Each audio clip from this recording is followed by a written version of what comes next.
EH Bildu ari da. EH Bildu aldaketaren aria da. Baina EH Bildu gu gara. Azpeitiko herritar asko gara. Beraz, ari gara. Azpeitia aldatzen ari gara, eta horretan jarraitu behar dugu.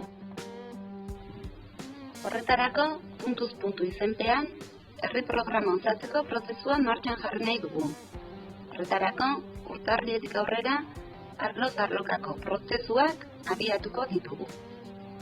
Helburua, herritarron nahiz eragile ezberdinen ideia jarpenak biltzea izango da. Baina puntuz puntu prozesua hasi aurretik, baditugu alor guztiei eragiten dieten gaiak ere, transbertsalak direnak. Hala nola, parte hartze politika eta herri antolaketa. Bi gai horien inguruko hausnarketari abenduan ekingo diogu. Abenduan zehar egingo ditugun bi batzarretan.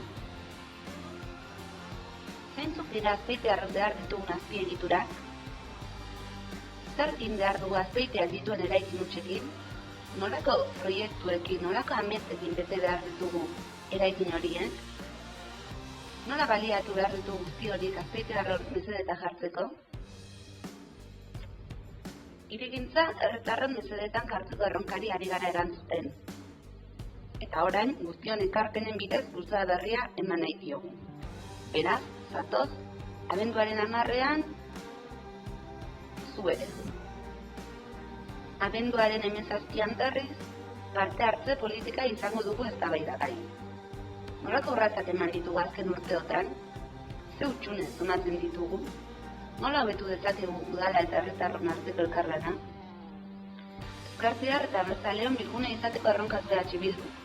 Eta horretarako, zuen guztion ekarpena jaso nahi ditugu. Zarra ala gazte, gizon ala emakume, elkarlana sustatzeko ari gara lanean.